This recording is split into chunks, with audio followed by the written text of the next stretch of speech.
Good morning to everybody. आप लोग चाहें तो अपने वीडियोस ऑन कर सकते हैं आज की क्लास के लिए। आज इंट्रोडक्शन सेशन है, so I won't be teaching much of maths today to start with. I hope and assume that my voice is clear to everybody. People can listen to me. Yes, sir. Yes, ठीक है, sir. ठीक है, thanks a lot. अपने अपने mics आप लोग अभी mute ही रखिएगा आज के सेशन के लिए। जब भी किसी को कुछ बोलना होगा तो he can unmute it and speak. ठीक है, मेरे ख्याल से आप लोग अपने माइक्स अगर वीडियोस ऑन करना चाहते हैं तो इट्स अ कॉल, मतलब आप लोग कर सकते हैं, आपकी इच्छा है, क्योंकि आज it will be more of a discussion rather than taking a class. और मेरे ख्याल से आप में से ज्यादातर बच्चों का इंटरव्यू मैंने लिया था, तो hope you guys can recall we had a online interview some days back.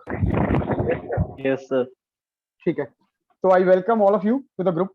और मैं इस वीडियो को रिकॉर्ड कर रहा हूँ। इनफैक्ट जितनी भी हमारी ऑनलाइन क्लासेस होंगी going forward, I will be recording all of them and I will be putting the link. मैं लिंक शेयर कर दूंगा ग्रुप पे, व्हाट्सएप ग्रुप पे उसके बाद, तो you guys can have a look at it later on. जैसा मैंने अपना अपना माइक म्यूट करके रखिएगा व्हेन आई एम स्पीकिंग। बाद में जब आपको कुछ बोलना होगा तो you can unmute it.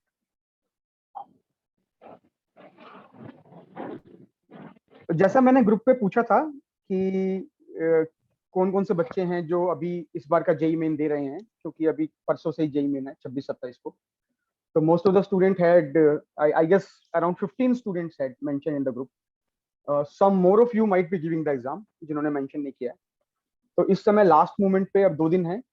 I wish you all the best जो भी बच्चे पेपर दे रहे हैं जेई मेंस का।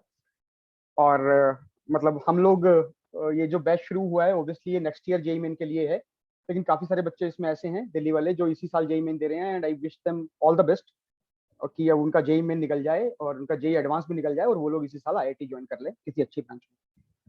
अगर नहीं हो पाता है and if they decide to continue preparation for the next year, then we guys are here. You are going to be a part of this group which will prepare for JEE 2022. थोड़ी सी मैं एक बार brief कर देता हूँ आज की class, क्योंकि देखिए कुछ बच्चे आप में से हमारे साथ रहेंगे 2022 के लिए और कुछ बच्चे हो सकता है इस वाले जेई मेन के बाद चले जाएं, ग्रुप में ना रहे। सिद्धांत अपना बेटा माइक म्यूट कर लेना। हाँ, थैंक्स अ लॉट। तो कुछ बच्चे हो सकता है हमारे साथ रहें 2022 के लिए, कुछ बच्चे हो सकता है अभी इसी साल आईआईटी चले जाएं। तो इसलिए अभी हम ऑफलाइन कब शुरू करेंगे मैडम आपको बता देंगी। मेरे ख्याल से सितंबर में दे आर प्लानिंग। जो असली क्लासेज हैं वो ऑफलाइन ही शुरू होंगी, क्योंकि वहीं पे असला मतलब ढंग से पढ़ा सकते हैं। हालांकि मैं ऑनलाइन में next class I will take on Saturday और Sunday, I will mention in the group. मैं जानबूझ के थर्सडे फ्राइडे नहीं ले रहा हूँ, क्योंकि थर्सडे फ्राइडे को बच्चों के एग्जाम्स होंगे, जितने ही बच्चों के एग्जाम्स हैं। तो सैटरडे संडे को मेरा नेक्स्ट सेशन होगा, तो that is the day when I will start formally the preparation for IIT mathematics. आज मैं आपसे एक ब्रीफली बात कर लेता हूँ, थोड़ी सी एक 3-4 चीजें हैं, मैं अपने बारे में थोड़ा सा इंट्रोड्यूस कर देता हूँ। वैसे तो इस टाइप का कभी भी सेशन होता है, जैसे मेरे ख्याल से 20-22 बच्चे इस समय हैं ग्रुप में, इस समय इस जूम कॉल पे। तो नॉर्मली तो इंट्रोडक्शन के साथ शुरू करना चाहिए, लेकिन ऑनलाइन में इंट्रोडक्शन थोड़ा मुश्किल हो आता है, क्योंकि वो माइक्स बजते हैं और फिर टाइमिंग का भी इशू रहता है। तो we will do a proper introduction whenever we meet physically at the centre. Right now I will just give a small brief about myself. My name is Atul Agarwal and I passed out from IIT Kharagpur in 2001. I did my mechanical engineering from there. I basically belong to Delhi, and then I went over to IIM Calcutta. I did my MBA from IIM Calcutta. I worked in corporate for 5-6 years, and then I decided to switch to the education line. तो मैं इस organisation के साथ, इस NGO के साथ, CSRL के साथ 2010 से ही एसोसिएटेड हूँ, और दिल्ली में आपका 12वां बैच है जो आएंगे हम लोगों के साथ रहने के लिए। ये एक रेजिडेंशियल प्रोग्राम है, आपको पता होगा, और आप में से हो सकता है कुछ बच्चों के सीनियर्स स्कूल के या आसपास के पड़ोसी बच्चे वो भी यहाँ पे पहले पढ़े हों या अभी पढ़ रहे हों, पॉसिबिलिटी है। तो एक हॉस्टल अरेंजमेंट है बेसिकली। तो आप में से जो भी लोग हॉस्टल नहीं गए हैं उन लोगों के लिए भी एक अपॉर्चुनिटी होगी पहली बार हॉस्टल लाइफ को एंजॉय करने की। और जैसा कि नितिन सर ने कहा था व्हाट्सएप के ग्रुप पे, अगर आपने नोट किया हो, कि this is 1 year that will be memorable for all of you, क्योंकि इकट्ठे रहते हैं इतने सारे बच्चे 18-19 साल के, बहुत पॉजिटिव एनर्जी होती है, सब इकट्ठे पढ़ते हैं और टीचर्स आते हैं वहाँ पढ़ाते हैं, रेजिडेंशियल सेटअप है, तो काफी अच्छा माहौल बन जाता है। तो ये जो सुपर 30 का कंसेप्ट है, इसके बारे में पहले थोड़ी सी आपसे ब्रीफली बात कर लेता हूँ। आज मैं जो कुछ भी बोलूंगा बहुत ब्रीफ में बोलूंगा। जब हम लोग इंटरेक्ट करेंगे physically, then I will do a proper introduction. 2-3 class का 3 घंटे का 4 घंटे का इंट्रोडक्शन होगा, then we will proceed with our IIT JEE preparation. तो बच्चों CSRL के बारे में तो शायद आपको ना पता हो, लेकिन सुपर 30 का कंसेप्ट हो सकता है आपने सुना हो कुछ बच्चों ने पहले। तो सुपर 30 जो है वो बिहार में शुरू हुआ था काफी पहले, आप लोगों ने शायद उस पर पिक्चर विक्चर भी बनी है एंड ऑल दैट, हो सकता है तुम में से कुछ लोगों ने देखी हो। तो बेसिकली इसका जो ऑब्जेक्टिव है, वो इसका जो आइडिया है सुपर 30 कंसेप्ट का, वो काफी इंटरेस्टिंग लगा था मुझे जब मैं इन लोगों के साथ जुड़ा था 2010 में। आइडिया बेसिकली ये था कि अगर हम एक बेसिक इंटेलिजेंट के कुछ बच्चों को, लेट्स से 25-30 बच्चों को जिनके अंदर एक बेसिक मिनिमम इंटेलिजेंस हो, उनको अगर एक ग्रुप में इकट्ठे रख दें एक जगह, तो जो नॉलेज शेयरिंग होती है ना आपस में, वो बहुत जबरदस्त होती है। ये ऑब्जर्व किया गया और उसी के कारण सुपर 30 के जो रिजल्ट्स हैं वो इतने अच्छे आया करते थे। एक टाइम था जब 30 में से 30 बच्चे IIT हो जाया करते थे, वहीं से सुपर 30 की ब्रांड बनी है। तो बेसिकली होता क्या है कि हम सारे लोग जितने भी हैं, हमारी कुछ स्ट्रेंथ्स होती हैं, कुछ वीकनेसेस होती है। अगर मैं इसको IIT JEE प्रिपरेशन के कंटेक्स्ट में इस चीज की बात करूं, तो इसका बेसिकली मतलब ये है कि there will be some topics और some areas where I will be pretty strong. For example, I might be very strong in graphs, I might be very strong in complex numbers, I may not be that strong in let's say differential calculus और integral calculus. तो ऐसा हर बच्चे के साथ होता है, हर बच्चे की अपनी स्ट्रेंथ और वीकनेस के एरियाज होते हैं। तो जब 25-30 बच्चे अलग अलग स्ट्रेंथ और वीकनेस के एरिया वाले एक ही जगह रहते हैं और इकट्ठे प्रिपरेशन करते हैं, तो जो नॉलेज शेयरिंग होती है वो मैनी टू मैनी बॉन्ड्स बनते हैं। बेसिकली जैसे आप केमिकल बॉन्डिंग में जानते होंगे कि 1 to many बॉन्ड होता है, तो कोचिंग इंस्टीट्यूट में क्या होता है, कोचिंग इंस्टीट्यूट में टीचर आता है और 1 to many बॉन्ड्स बनाता है, ज्ञान देता है, सारे बच्चे उससे थोड़ा थोड़ा ग्रहण करते हैं और ग्रहण करके अपने घर चले जाते हैं। यहाँ पे ऐसा नहीं होता है सुपर 30 कंसेप्ट में। अभी तो हम ऑनलाइन कर रहे हैं, तो अभी आपको ये पता नहीं चलेगा। जब आप यहाँ पे आएंगे और हमारे साथ रहेंगे और हम डिस्कस करेंगे और सेशन शुरू करेंगे, then you will realise it. क्योंकि टीचर जब आता है और आपके साथ डिस्कशन करता है, तो वो जो कुछ देके जाता है वो तो वहाँ पे होता ही है। उसके अलावा जो 30 बच्चे हैं, उनकी आपस में जो बॉन्डिंग होती है एक दूसरे के साथ, वहां से बहुत जबरदस्त नॉलेज शेयरिंग होती है। और धीरे धीरे क्या होता है, पूरा का पूरा बैच ऊपर उठता है। मैं आपको छोटा सा एग्जांपल देता हूँ। 2010 में दिल्ली का सेंटर शुरू हुआ था पहली बार CSRL का। तो मैं उससे पहले मैं कॉर्पोरेट में काम करता था, बट देन आई डिसाइडेड कि मैं इन लोगों के साथ एसोसिएटेड हुआ और मैंने पढ़ाना शुरू किया बैच को। तो मेरी जो गट फीलिंग थी, जो भी बच्चे अपना माइक म्यूट कर लीजिएगा सब लोग। तो मेरी जो गट फीलिंग थी शुरू में जब मैंने बैच को पढ़ाना शुरू किया, तो मेरी गट फीलिंग ये थी कि यार इस बैच में 5 से 6 बच्चे जो हैं IIT चले जाएंगे। 26 बच्चे थे उस बैच में। This is batch 1 I am talking about. You guys will be joining in batch 12th Delhi centre. तो बैच 1 में जब मैंने पढ़ाना शुरू किया, 26 बच्चे थे और ये है 2010 की बात। उस समय का पैटर्न ऐसा नहीं था जैसा आपका आज के समय में है कि JEE मेन होगा फिर JEE एडवांस होगा।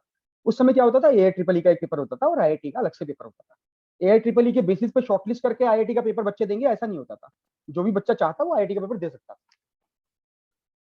तो जब मैंने शुरू किया पढ़ाना बैच को, तो 26 बच्चे थे उस बैच में। तो मेरी जो गट फीलिंग थी वो ये थी कि यार यहाँ से ना, यहाँ इस बैच से 5 से 6 बच्चे IIT निकाल लेंगे, मुझे ऐसा लगता था। जो इस NGO के डायरेक्टर थे, जो सर थे, उनको मैंने बोला भी, मैंने कहा सर 5 से 6 बच्चों का लगता है कि यहाँ से IIT निकल जाएगा। आप विश्वास नहीं करेंगे, 10 महीने बाद जब उस बैच ने IIT का पेपर दिया, तो उस समय एक लिस्ट आया करती थी, एडवांस मेरिट लिस्ट निकलती थी। एक मेरिट लिस्ट निकलती थी और एक नॉर्मल 10,000 की लिस्ट निकलती थी जिनको IIT में सिलेक्शन मिलता था, और एक मेरिट लिस्ट निकलती थी बाद में, वेटिंग लिस्ट कह सकते हैं जिसको। बच्चों 26 में से 18 बच्चे तो 10,000 के अंदर आ गए थे। 26 में से 18 बच्चे जो थे वो IIT JEE क्वालिफाई कर गए थे। और 22 बच्चे जो हैं, मतलब 4 बच्चे और 18 जमा 4 22 हो गए, तो 22 बच्चे एक्सटेंडेड मेरिट लिस्ट में थे।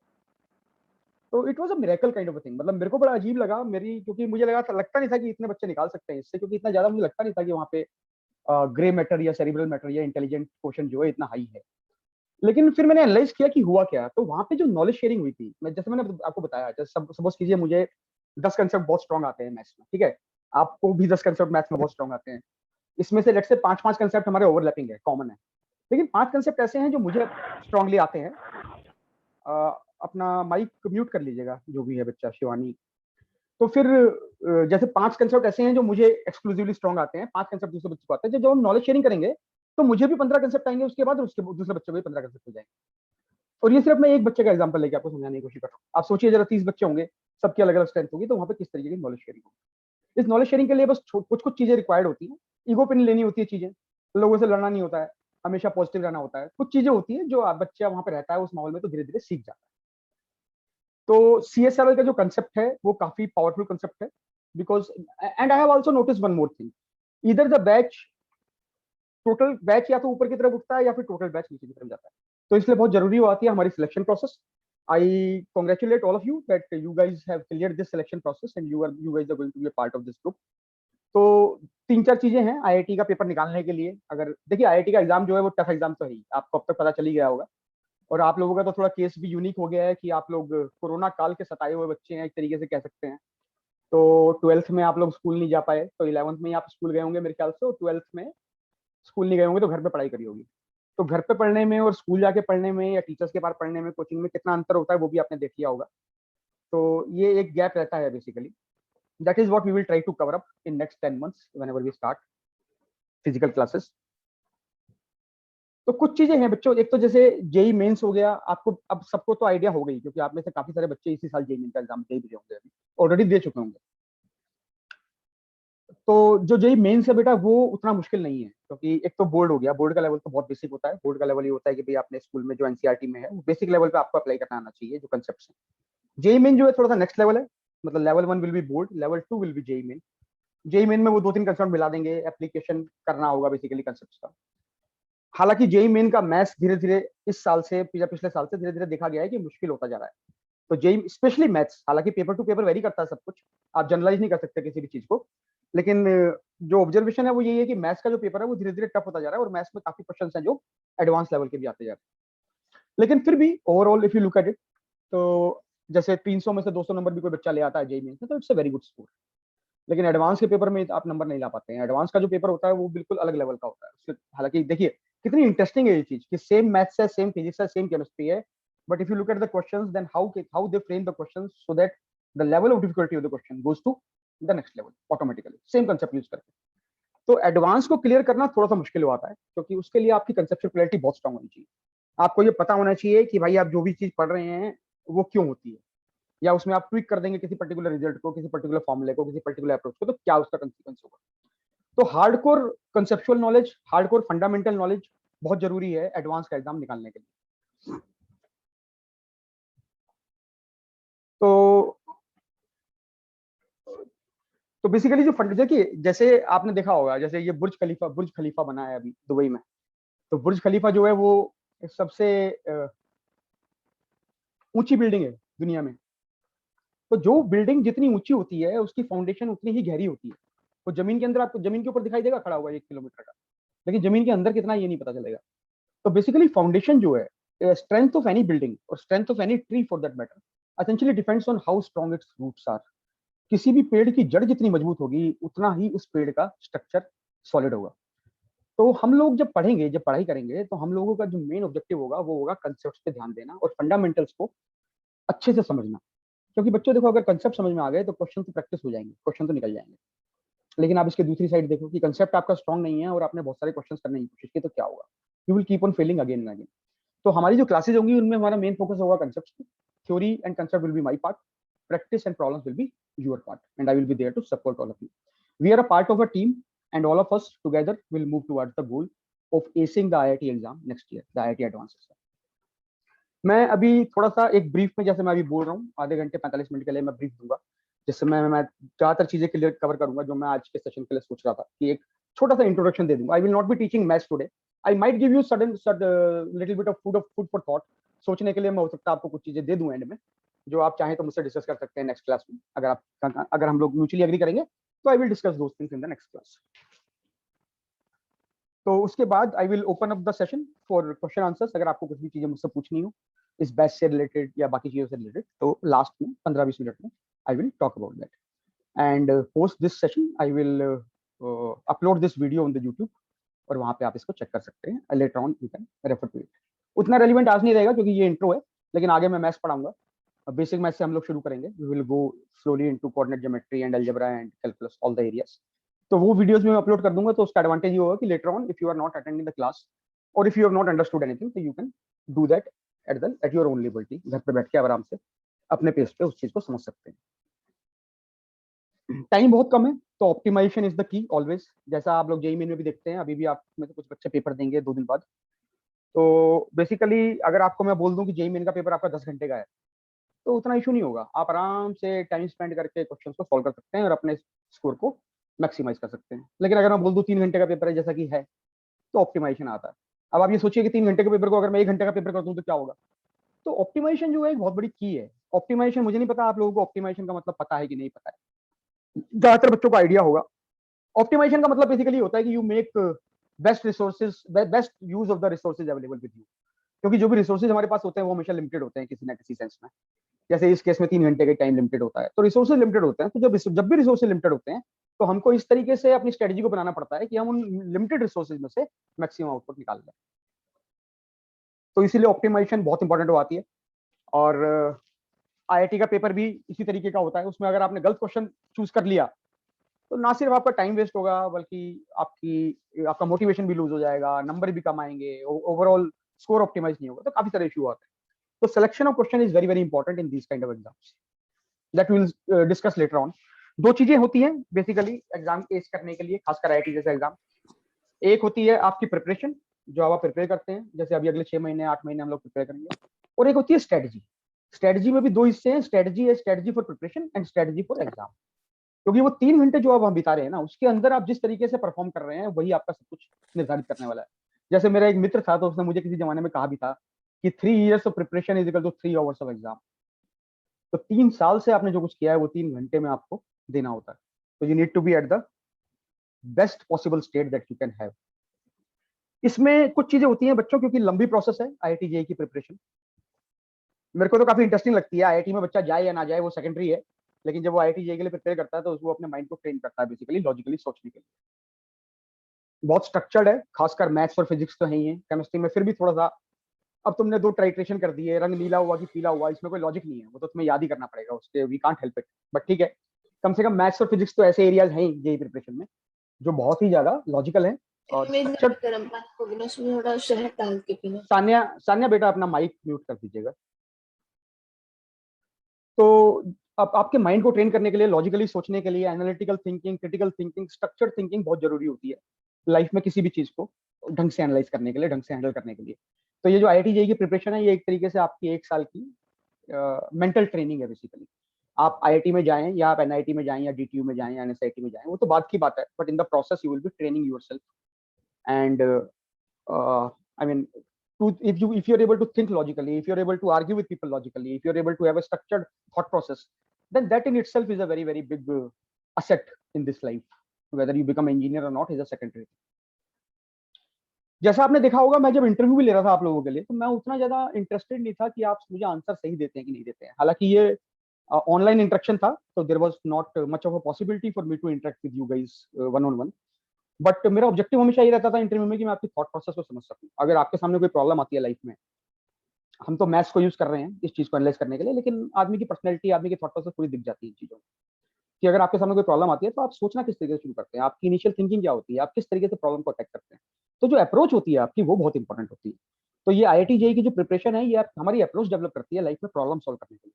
अब वो प्रॉब्लम चाहे मैथ्स की हो, चाहे फिजिक्स की हो, चाहे लाइफ की प्रॉब्लम हो, रिलेशनशिप्स की प्रॉब्लम हो, जीवन में हजार तरीके की समस्याएं होती हैं। तो हर चीज के लिए अगर आप अपने माइंड को ट्रेन कर सके प्रॉब्लम हैंडल करने के लिए, तो nothing like that. And this IIT JEE preparation goes a long way in that particular, in achieving that particular objective. ठीक है,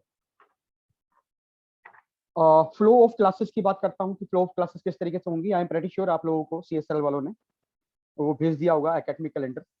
तो फ्लो ऑफ क्लासेस जो होंगी उसमें we will start with basic maths. In fact Saturday Sunday में मैं जो session लूंगा, I will start with the formal classes, I will start with basic maths के टॉपिक्स। बेसिक मैथ में काफी सारे टॉपिक्स हैं, लेकिन जैसे आपका 11th क्लास तो स्कूल में हो गया होगा, तो अलजेब्रा और कोऑर्डिनेट तो फिर भी आपने स्कूल के माहौल में किया होगा। कैलकुलस आप लोगों का घर पे करना पड़ा होगा, और कैलकुलस काफी ऐसा एरिया है जो बहुत इंपॉर्टेंट तो है ही है, 35% है कम से कम एडवांस में, और मेंस में भी इतना ही होगा। तो कैलकुलस के लिए जो सबसे इंपॉर्टेंट टूल है वो है ग्राफ्स।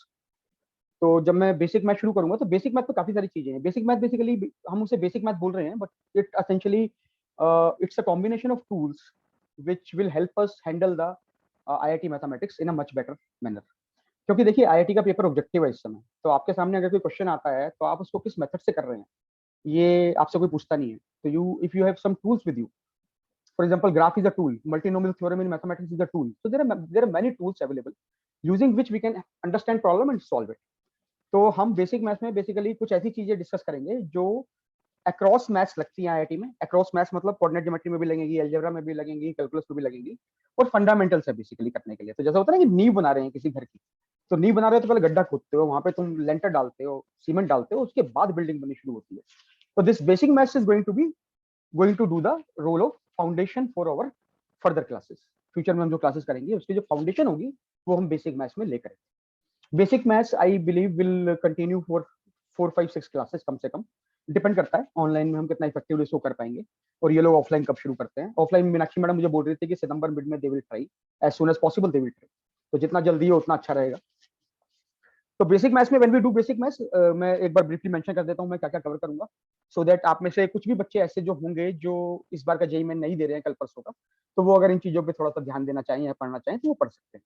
किसी भी स्टैंडर्ड बुक के अंदर जो स्टार्टिंग के चैप्टर्स होते हैं उसमें यही सब होता है।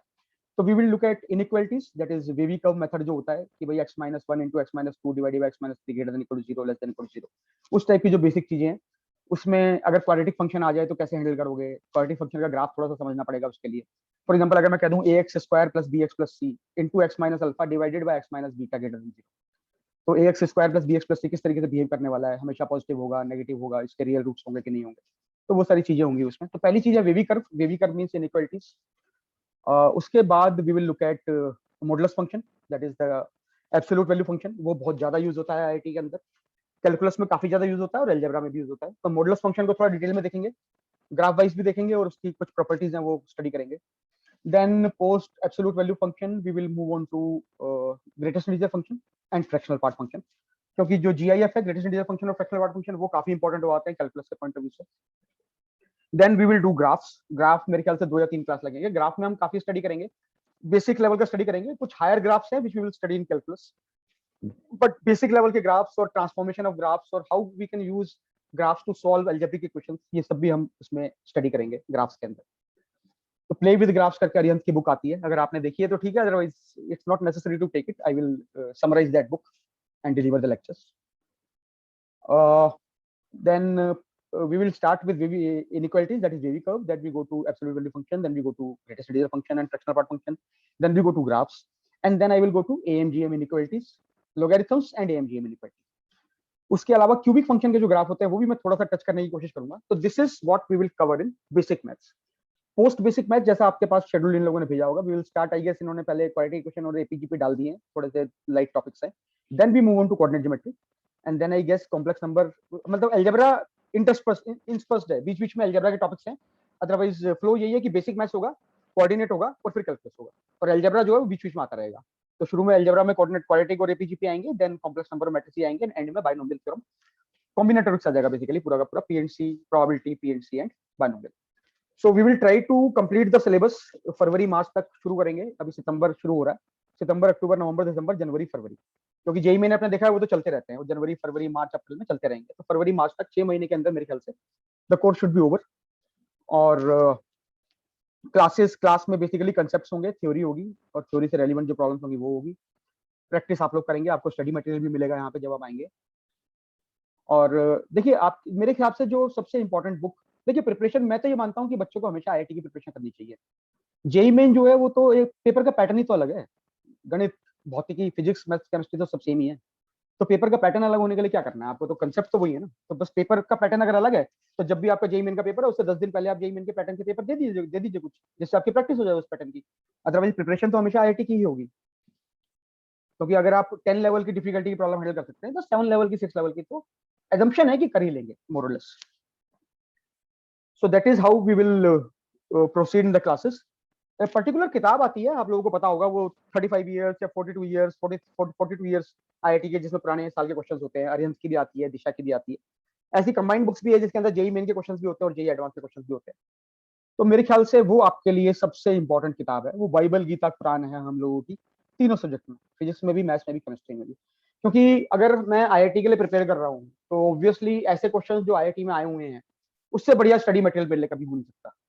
तो वो क्वेश्चंस हमारी प्रैक्टिस के लिए आप लोग करेंगे, और उसके जो भी डाउट्स होंगे, उसके कुछ क्वेश्चंस मैं भी क्लास में कराऊंगा, और उसके जो भी डाउट्स होंगे वो हम लोग डिस्कस करेंगे। क्लासेस बेसिकली ब्रेनस्टॉर्मिंग सेशन में होंगी, मतलब we will take up a problem and we will discuss it, चीर फाड़ करके रख देंगे, जिससे जितने भी कंसेप्ट उस प्रॉब्लम से हम सीख सकते हैं सीख जाए। बच्चों सबसे जरूरी, देखो मैं इतनी सारी बातें कर रहा हूँ, ज्ञानबाजी कर रहा हूँ, कुछ चीजें बहुत जरूरी हैं जीवन में सफलता के लिए। जब मैं जीवन में सफलता की बात करता हूँ तो उसके अंदर आईआईटी जैसे एग्जाम में सफलता अपने आप ही इंक्लूड हो जाती है। इंटेलिजेंस होनी चाहिए बेसिकली एक बेसिक लेवल की, वो तो प्री रिक्विजिट है। अगर आपकी सब्जी ही ठीक नहीं है तो सब्जी बाद में अच्छी बन नहीं सकती, तो रॉ मटेरियल तो होना ही चाहिए। तो वो रॉ मटेरियल मैं एज्यूम कर रहा हूँ कि आप सबके अंदर है, आप लोगों ने ये एग्जाम क्लियर किया है, आप सीएसएल में आए हैं, तो बेसिक लेवल का रॉ मटेरियल आपके अंदर ऑलरेडी है। तो you should gain confidence from this fact. जब भी कोई लाइफ में छोटी सी सक्सेस मिलती है तो that should give you some kind of confidence within yourself कि देखो मैंने कर लिया, अगर मैं ये कर सकता हूँ तो मैं आगे भी कर सकता हूँ। हम लोगों का जो आत्मविश्वास होता है, अपने ऊपर जो हमारा भरोसा होता है, जो हमारा कॉन्फिडेंस होता है, वो सक्सेस के लिए सबसे इंपॉर्टेंट पैरामीटर है लाइफ में। इंटेलिजेंस है, इंटेलिजेंस एक बेसिक लेवल की चीज है, लेकिन अगर कॉन्फिडेंस नहीं है तो बहुत मतलब दिक्कत हो सकती है लाइफ में। और बच्चों, जिस एजुकेशन सिस्टम से हम निकले हैं, हमारा ये जो स्कूल सिस्टम है, सीबीएसई ड्रिवन हो या कोई भी और बोर्ड हो, इस स्कूल सिस्टम की कुछ ऐसी चीजें हैं जो हमारे अंदर आ जाती हैं इस स्कूल सिस्टम से पास करने के बाद। 12 साल तक हमको ये स्कूल सिस्टम कंडीशन करता है मतलब सिखाता है नई नई चीजें। लेकिन कुछ ऐसी कैरेक्टरिस्टिक भी, कुछ ऐसी चीजें भी, अनुज बेटा अपना माइक म्यूट कर लेना, कुछ बोलना हो तो बाद में ऑन कर लेना। कुछ ऐसी चीजें भी हमारे अंदर आ जाती हैं जो हमारे अगेंस्ट जाती हैं, वो हमको बहुत ज्यादा फेवर नहीं करती है। जैसे मैं बताता हूँ आपको क्या कह रहा हूँ मैं, कंपैरिजन। अगर आप सच में समझें इस बात को, आप लोगों की अभी उम्र कम है, आप लोग अभी नए नए जवान हुए हैं, let me put it this way, अभी आप बड़े हो रहे हैं। तो जैसे जैसे आपकी एज बढ़ेगी, आप लाइफ के एक्सपीरियंस लेंगे तो यू विल रियलाइज, और हो सकता है कुछ आप में तो कुछ लोगों ने अभी से रियलाइज करना शुरू कर दिया हो, that when we compare ourselves with somebody else, we basically do injustice to us. हम अपने साथ गलत करते हैं, हम अपने को दुख देते हैं बेसिकली जब हम अपने को कंपेयर करते हैं। बच्चों, हम सब यूनिक हैं। आपके जैसा मास्टरपीस दुनिया में ना कभी आया है, एंड बिलीव मी ना कभी दोबारा आएगा। तो आपको अपने आप को रिस्पेक्ट करना चाहिए, अपने आप को प्यार करना चाहिए, और अपने बनाने वाले पे भरोसा करना चाहिए। अगर आप अपने आप को प्यार करते हैं तो आप कभी अपने आप को किसी से कंपेयर नहीं करेंगे, क्योंकि आप यूनिक हैं। तो अपनी यूनिकनेस को रिस्पेक्ट करें। आपको अगर कंपेयर करना है तो आप ये कंपेयर कीजिए कि मैं क्या कर सकता हूँ और मैं क्या कर रहा हूँ। ये जो गैप है कि व्हाट आई कैन बी, जैसे मैंने एक पेपर दिया, मेरे पेपर में 160 नंबर आए 300 में से। अब किसी बच्चे के 220 नंबर आए हैं, तो it's not a reason for me to feel bad. भाई उसके 220 आए हैं, वो इंटेलिजेंट है, आ गया होगा, उसमें क्या हो गया। मेरे कितने आए हैं? मेरे 160 आए हैं। अब मुझे ये देखना है कि मैं कितने ला सकता था पेपर के। अगर मुझे लगता है कि मैं 200 नंबर ला सकता था इस पेपर में, तो वो जो 40 का गैप है वो मुझे फिल करना है किसी तरह। किसी और बच्चे के 220 है कि 250 है कि 280 है, उससे मेरा कोई लेना देना नहीं है भाई, कोई लेना देना नहीं। तो इस चीज को आपको अपने सिस्टम में इंस्टॉल करना है। ये बहुत जरूरी है लाइफ में सफलता के लिए। आपको अपनी स्ट्रेंथ अपने अंदर से निकालनी है। Your own being, your own reason for existence, your own being और your own, you should have reason for your own existence coming from yourself.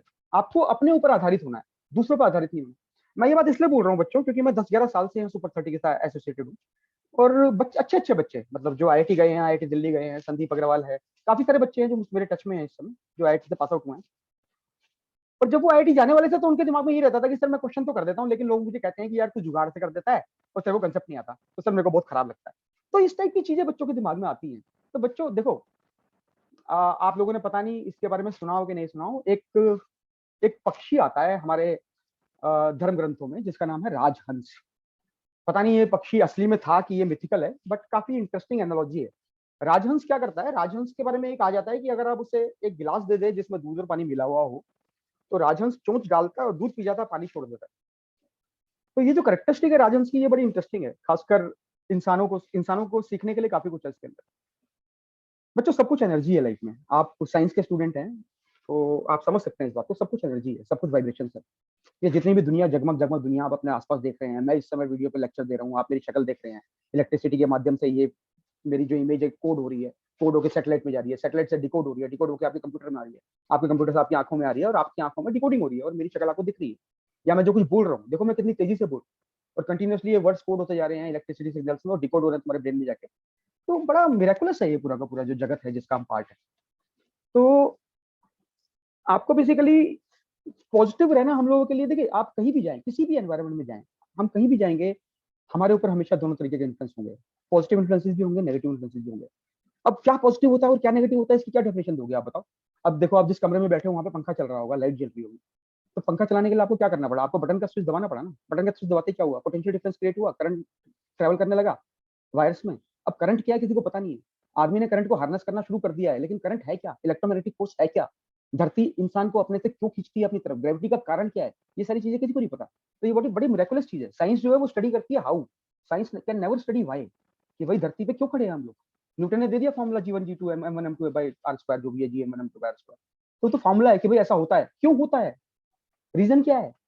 तो काफी सारी डेप्थ में मतलब साइंस जो है इन चीजों को आंसर करने की कोशिश करती भी है, और काफी हद तक करती भी है। साइंस ने इंसान की लाइफ काफी सिंप्लीफाई की है। लेकिन जो मैं बोलना चाह रहा हूँ वो ये है कि आप कहीं भी जाएंगे आपको हमेशा दो तरीके की एनर्जी मिलेंगी। कुछ एनर्जी ऐसी होंगी जो पॉजिटिव होंगी, कुछ नेगेटिव होंगी। पॉजिटिव और नेगेटिव हर आदमी का अलग अलग होता है। पॉजिटिव बेसिकली ऐसी चीज होती है जो मुझे आगे बढ़ने में मदद करे, जो मुझे खुशी दे, जो मेरे हर्ट को ओपन करे, जो मुझे और स्ट्रॉन्ग बनाए, that is positive. And something which binds me, something which pushes me towards negativity is negative. हर आदमी का अपना अपना। तो हमको क्या करना है, हमको बेसिकली इतना इंटेलिजेंट बनना है कि हम जहां भी जाएं, जिस भी प्लेस में हो, हम वहां से राजहंस की तरह सिर्फ दूध को ग्रहण करें और पानी को छोड़ दें। तो हमको सिर्फ पॉजिटिविटी को ही ग्रहण करना है और कंटिन्यूसली अपने आप को एक कंटिन्यूस लर्निंग कर रखना है जीवन भर। सिर्फ आईआईटी की प्रिपरेशन के समय नहीं। आईआईटी की प्रिपरेशन एक छोटा सा पार्ट है। आईआईटी जाओगे क्या उसके बाद खत्म हो जाएगी लर्निंग जीवन की, एक और नई लर्निंग चालू हो जाएगी। और आईआईटी जाना बच्चों, मेरे मैं आपको मोटिवेट करने के लिए नहीं बोल रहा हूँ ये बात, मैं आपको एज ए फैक्चुअल स्टेटमेंट बोल रहा हूँ, एज ए फैक्चुअल स्टेटमेंट बोल रहा हूँ। आईआईटी जाना is a very very good thing that can happen in the life of somebody. उसका रीजन क्या है? उसका रीजन ये नहीं है कि आपकी नौकरी बहुत पैसे की लग जाएगी और आपको बहुत अच्छा दुनिया आपको अप्रिशिएट करेगी। ये सारे तो देखो बाय प्रोडक्ट्स है, ये सब तो हो गई होगा, ये बाय प्रोडक्ट्स। लेकिन जो मेन चीज है वो ये है कि आदमी जो है ना, वो दूसरे इंसानों से ज्यादा सीखता है, किताबों से कम सीखता है। किताबें तो आप पढ़ लो कमरे में बैठ के, घर में बैठ के इंजीनियर बन जाओगे आप किताबें पढ़ के। लेकिन जो माहौल आपको मिलेगा वहां पे, अब आईआईटी में 10,000 बच्चे पढ़ते हैं, या आप किसी एक पर्टिकुलर आईआईटी में जाओ, वहाँ पे 1,000, 2,000, 2,500 बच्चे। तो ये सारे के सारे जो बच्चे हैं, आप इस बात को मान के चलो कि अगर वो आपसे ज्यादा इंटेलिजेंट नहीं है तो कम इंटेलिजेंट तो डेफिनेटली नहीं है। तो जब आप ऐसे एनवायरमेंट में पहुंचेंगे जहाँ पे सारे के सारे जो ब्रेन्स हैं वो आपसे आपके लेवल पे हैं या फिर आपसे ज्यादा लेवल पे हैं, तो वहां पे सीखने की अपॉर्चुनिटी पैदा होती है। अब सोचो एक घोड़ा पहुंच गया ऐसी जगह जगह गधे गधे हैं, तो वो क्या सीखेगा बेचारा? भागना। उसकी तो भागने की शक्ति धीरे धीरे कम हो जाएगी। तो इसलिए हमेशा आप ये कोशिश करो कि आप ऐसे एनवायरमेंट में जाओ जहाँ पे best of the best available हुई, जिससे आपकी ग्रोथ हो। तो ये जो 10 महीने आपके पास आगे हैं, इसे तपस्या की तरह लेना है। अपनी तरफ से कोई कमी नहीं छोड़नी है उसके, क्योंकि आदमी जब अपनी तरफ से पूरा दे देता है ना किसी चीज को, पुरुषार्थ पूरा कर देता है 100%, तो उसके बाद ना वो रिजल्ट से उतना इफेक्ट नहीं होता। रिजल्ट से वो आदमी इफेक्ट होता है जिसने अपने अपने एफर्ट में कमी छोड़ी हो, उसे लगा रहे यार मैंने ये नहीं किया। तो ये रिग्रेट है बेसिकली। जो regret is a very very bad thing that a human can inflict upon himself. तो आपको, मैं तो आपसे ये एक्सपेक्ट करूंगा कि बेसिकली अपने साथ ऑनेस्ट रहना है और अपना 100% दे देना है, अपनी तरफ से कोई कमी नहीं छोड़नी है। बाकी ईश्वर पे छोड़ो, बहुत इंटेलिजेंट क्रिएशन है, अगर आप अपनी तरफ से बेस्ट देंगे तो आपको बेस्ट ही मिलेगा, इस बात पे भरोसा रखना। फेथ बहुत जरूरी होता है बेटा लाइफ में। जैसे वो फेथ फेथ कोई ऐसा नहीं है कि फेथ इलॉजिकल चीज है, फेथ लॉजिकल चीज है। भाई खाना आप खाते हैं, पचाता कौन है? आपके हाथ में है कि आप अपना खाना ना पचाएं, या मेरे हाथ में है कि मैं अपना दिल रोक लूं, धड़क रहा है अंदर, कैसे रोकूं? तो एक बहुत बड़ी क्रिएशन है जो ऑलरेडी चला रही है इसको। तो you need to have, we need to have faith in that and we need to put in, give in our best in whatever we do. अपनी तरफ से एफर्ट में कमी मत छोड़ो और भरोसा रखो मालिक पे जिसने दुनिया बनाई है, सब बढ़िया हो जाएगा। तो फ्लो ऑफ क्लासेस का मैंने आपको आइडिया दिया कि बेसिक मैथ से हम लोग शुरू करेंगे, then we will proceed as per the academic calendar given by the CSL. Structure of classes अभी तो ऑनलाइन मोड में चलेगा, नेक्स्ट क्लास से I will start with that, wavy curve and then we proceed with things as I mention. Questions दूंगा हर class में मैं शुरू में, तो आप लोग उनको ट्राई कर लीजिएगा, तो अगली क्लास में I will discuss those questions and I will be recording all the lectures, so I don't think that should be an issue. You can always refer to the lectures later on after the class. समय limited है, तो जैसे मैं बोल रहा था optimisation बहुत जरूरी है। अब पेपर में भी आप ये देखते हैं 3 घंटे का पेपर होता है। अब ये सोचो ना कि जितने ही बच्चे पेपर दे रहे हैं जेईई मेंस का, उन सब बच्चों के लिए सारी चीजें अलग है, सारे पैरामीटर्स डिफरेंट हैं, सबकी इंटेलिजेंस डिफरेंट है, सबने जो टाइम इनपुट टाइम लगाया है पढ़ाई में वो डिफरेंट है, सबके घर का माहौल डिफरेंट है, सबके मोटिवेशन लेवल्स डिफरेंट है, सबकी इंस्पिरेशंस डिफरेंट हैं टू क्रैक आईआईटी एग्जाम। लेकिन कुछ चीजें कॉमन हो जाती हैं जब बच्चे पेपर देने आते हैं। क्या क्या कॉमन हो जाता है? एक तो पेपर कॉमन हो जाता है जो वो दे रहे हैं, और दूसरी चीज जो कॉमन हो जाती है वो है 180 मिनट। हर बच्चे के पास 180 मिनट है, ना किसी के पास 181 है और ना किसी के पास 179 है। तो इस 180 मिनट में जो बच्चा अपने आप अपने पेपर को ऑप्टिमाइज कर जाएगा, अपनी परफॉर्मेंस को ऑप्टिमाइज कर जाएगा, वो निकाल लेगा पेपर, दूसरा बच्चा नहीं निकाल पाएगा। तो ये पेपर स्ट्रेटजी होती है कि किस तरीके से पेपर अटेम्प्ट करना चाहिए, किस तरीके से नहीं करना चाहिए। देखो किसी भी क्वेश्चन में अटके तो गए, बेसिकली सिंपल बात है। और ये सिर्फ पेपर में नहीं है, ये लाइफ में भी है। जो पानी बहता रहता है नदी की तरह, वो समुद्र तक पहुंच जाता है, और जो रुक जाता है उसका क्या होता है? पोखर बन जाता है, फिर वहां पे काई जम जाती है, फिर मच्छर आते हैं। तो लाइफ में रुकना मतलब मृत्यु की तरफ बढ़ना, और लाइफ में चलते रहना मतलब जीवन की तरफ बढ़ना। सिंपल सिंपल प्रिंसिपल्स हैं। हम लोग मिलेंगे फिजिकली, तो I will take a proper introduction. आज मैंने सिर्फ क्योंकि ये वन वे फ्लो हो जाता है। मैं तो चाहता हूँ कि जितना मैं बोल रहा हूँ उतना आप लोग भी बोलें, लेकिन अब 25-30 बच्चे हैं, अगर मैं हर बच्चे का इंट्रोडक्शन लूंगा तो 2 घंटे कहाँ चले जाएंगे पता भी नहीं चलेगा। और इंसिडेंटली आज ही तीनों की तीनों क्लासेस के इंट्रो आपके शेड्यूल हो गए हैं। फिजिक्स वाला भी सुबह था, अब मैं ले रहा हूँ, और शाम को केमिस्ट्री वाले शायद तो मोस्ट प्रोबेबली पढ़ाएंगे, तो आप लोगों का दिन भी आज लंबा होगा, तो आप कर लीजिएगा वो क्लास अटेंड। मैं कुछ फूड फॉर थॉट दूंगा आप लोगों को अभी। आई विल गिव सर्टेन, क्योंकि देखिए मैं बताता हूँ, मैंने ना कोई प्रिपरेशन नहीं की थी आईआईटी की, क्योंकि मेरे पिताजी के पास पैसे वैसे नहीं थे। मैं काफी गरीब परिवार से आता था। मैंने 96 में दिया था, मतलब आप लोग तो पैदा भी नहीं होंगे, तो काफी पहले की बात है। तो 96 में मैंने आईआईटी का एग्जाम दिया था, तो मैं घर में बैठ के पढ़ता था। तो मैं बेसिकली मैं सिर्फ मैथ्स और फिजिक्स पढ़ता था, केमिस्ट्री में मुझे मजा नहीं आता था। और मैथ्स और फिजिक्स ना मुझे चैलेंजिंग लगते थे। मतलब मेरे दोस्त थे जो प्रिपरेशन करते थे फिटजी में और बाकी जगह, तो स्कूल में प्रॉब्लम्स ले आते थे, उनकी जो कोचिंग में वो सॉल्व नहीं कर पाते थे, तो मुझे दिलते थे तो मैं लग जाता था प्रॉब्लम। अब मेरा कुछ नेचर ऐसा था। अच्छा, मेरी ना लाइट चली गई है यहाँ पे, तो हो सकता है इंटरनेट कनेक्शन चला जाए। तो अगर ऐसा होता है तो I will share the link again. नहीं, अभी तो चल रहा है कनेक्शन। हाँ, चला गया इंटरनेट कनेक्शन।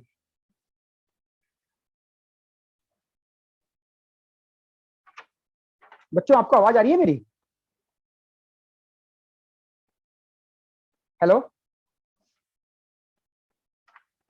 बच्चों, आपको आवाज आ रही है मेरी? बच्चों बच्चों, मेरी आवाज आ रही है आपको? यस सर, आ रही है। हाँ, ठीक है ठीक है ठीक है ठीक है। I am sorry, thanks a lot. I am sorry, बीच में एकदम इंटरनेट कनेक्शन चला गया था, तो मुझे लगा कि डिस्कनेक्ट हो जाएगा, बट आई गेस रिकॉर्डिंग भी चल रही है, तो ज्यादा दिक्कत नहीं हुई है। मैं क्या बोल रहा था मैं भूल गया लेकिन कोई बात नहीं। तो मैं बेसिकली आपको आज कुछ फूड फॉर थॉट दूंगा क्वेश्चन। मैं ये कह रहा था कि देखिए, मैंने जो अपने, जैसे मैंने बोला कि मैं अपनी प्रिपरेशन के समय बेसिकली प्रॉब्लम सॉल्वर था क्लास का। तो बच्चे मुझे मैथ्स की प्रॉब्लम दे देते थे, मैथ्स और फिजिक्स की, और मैं लग जाता था उनके पीछे। बच्चों 2-2 3-3 दिन हुआ थे अगर प्रॉब्लम सॉल्व ना हो, मैं लगा रहता था। और मैं चाहूंगा कि ये जो मैं बता रहा हूँ ना आपको, इसे परसिवरेंस कहते हैं। ये क्वालिटी है जिसे परसिवरेंस कहते हैं अंग्रेजी में। तो परसिवरेंस एक बहुत स्टैंडर्ड क्वालिटी है जो आईआईटी के बच्चों में पाई जाती है। परसिवरेंस का मतलब होता है, अगर आपके सामने कोई समस्या आ गई तो आप पूरी तरह उस समस्या में एंगेज हो जाते हैं, लग जाते हैं उस प्रॉब्लम के पीछे। खाने पीने की भी शुद्ध भूल जाते हैं कि भाई होगी कैसे नहीं, क्योंकि मैं मेरे को चैलेंज की तरह लगती थी चीजें। मुझे लगता था कि जब मैंने कॉम्प्लेक्स नंबर के बेसिक्स पढ़ लिए हैं, जब मुझे रोटेशन थ्योरम समझ में आ गई है, मुझे आर्गन प्रिंसिपल, आर्गन प्लेन का पूरा फंडा समझ में आ गया, मुझे सारे कॉम्प्लेक्स नंबर की सारी थ्योरी क्लियर, तो उसके बाद अगर मेरे सामने कॉम्प्लेक्स नंबर की प्रॉब्लम आती है और मैं नहीं कर पाता हूँ, तो ऐसा कैसे हो सकता है? मतलब मैं अपने आप को चैलेंज करता था कि ऐसा कैसे हो सकता है, जब मैं जानता हूँ कोई चीज और मैं नहीं कर पा रहा हूँ, तो मतलब क्या हो गया, मतलब कहीं कहीं ना कहीं गैप है। तो इस टाइप का जो गैप होता था वो मुझे हमेशा मूव फॉरवर्ड करवाता था। वो कहता था कि भाई और सीखने को बचा हुआ है। क्योंकि मैं आपको भी यही कहूंगा, प्रिपरेशन के समय जैसे आपके सामने सपोज कीजिए मैंने आपको 10 क्वेश्चन दिए करने को, आपने 6 कर दिए, 4 नहीं कर पाए। तो बच्चों, ये जो 4 क्वेश्चन आप नहीं कर पाए, ये 4 क्वेश्चन आपके टीचर हैं। यहीं से आपको सीखने की अपॉर्चुनिटी मिलेगी। जो 6 क्वेश्चन आप कर गए वो तो आप कर ही गए, क्योंकि वो तो आपको आते ही हैं। जो क्वेश्चन आप 4 नहीं कर पा रहे हैं, वो क्यों नहीं कर पा रहे हैं? क्योंकि कहीं ना कहीं कुछ ना कुछ गैप है। उस गैप को ही फिल करना है कंटिन्यूसली आपको अपनी प्रिपरेशन की प्रोसेस में। और मैंने जो रियलाइज किया है वो ये है कि जिस तरीके से हमको सिखाया जाता है ना स्कूलों में, मैथ्स, खासकर मैथ्स, बाकी चीजें भी हैं, मतलब हमको ए प्लस बी का whole square is equal to a square plus b square plus 2ab बोल दिया टीचर ने खड़े होकर बोर्ड पे। अब बच्चे जो होते हैं वो कहीं पूछते नहीं कि मैडम क्यों है, क्योंकि बच्चों को बचपन में ही ना क्वेश्चन पूछना बंद कर दिया जाता है बच्चों का। अगर आप ध्यान से देखेंगे, छोटे छोटे बच्चे पूछते हैं, उनको डांट दिया जाता है। बहुत कम टीचर होते हैं जो अप्रिशिएट करते हैं छोटे बच्चे क्वेश्चन पूछ रहे हैं।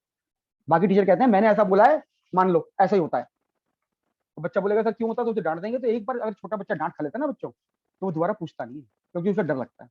उसे लगता है कि मैं पूछूंगा मुझे डांट देंगे। हम अपनी इमेज बना के चलते हैं कि अगर मुझे डांटेंगे सब लोग मेरे पर हंसेंगे, मुझे कितना खराब लगेगा। तो हम हजार तरीके की चीजें अपने दिमाग में लेके चल रहे होते हैं। तो हमको इन सब चीजों से फ्री होना, इन सब चीजों से फ्री होगे तभी इंडिपेंडेंटली सोच पाओगे, इंडिपेंडेंटली सोच पाओगे तभी आईआईटी का एग्जाम निकलेगा। तो जिस तरीके से हमको स्कूल में मैथ्स पढ़ाया जाता है, मुझे लगता है फंडामेंटली कहीं ना कहीं प्रॉब्लम्स हैं उस सिस्टम में। तो what we need to do is we need to, मैं जब आप लोगों के साथ फिजिकली एक बार हम लोगों का इंटरेक्शन होगा, जब भी हम मिलेंगे, तो I will show you this thing कि किस तरीके से हम लोग कंडीशन है, कैसे हम लोगों को मजबूर कर दिया गया है कि हम अपने दिमाग के किवाड़ बंद रखें, दिमाग के दरवाजे खोले ही ना। अभी मैं आपको कुछ प्रॉब्लम्स दूंगा, जैसे मैं फूड फॉर थॉट्स कह रहा हूँ, जैसे इंटरव्यू में भी आपने देखा होगा, इंटरव्यू में आपसे किस किस टाइप के क्वेश्चन पूछ रहा था, अजीब अजीब से क्वेश्चन पूछ रहा था मैं। अब मैं कह रहा हूँ कि एक सर्कल के अंदर एक पॉइंट रैंडमली चूज कर लिया, बताओ ये पॉइंट डायमीटर पे होगा, इसकी क्या प्रोबेबिलिटी है। तो I was trying to ask question so that I can see your thought process, कि 1 से लेके 1000 के बीच में सारे प्राइम नंबर मल्टीप्लाई कर दिया, एंड में जीरो कितने होंगे।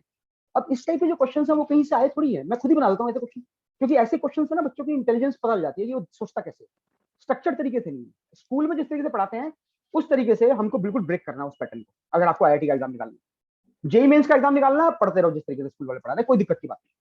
एडवांस का एग्जाम निकालना है, आपको ट्वीट करनी पड़ेगी, प्रोसेस को चेंज करना पड़ेगा।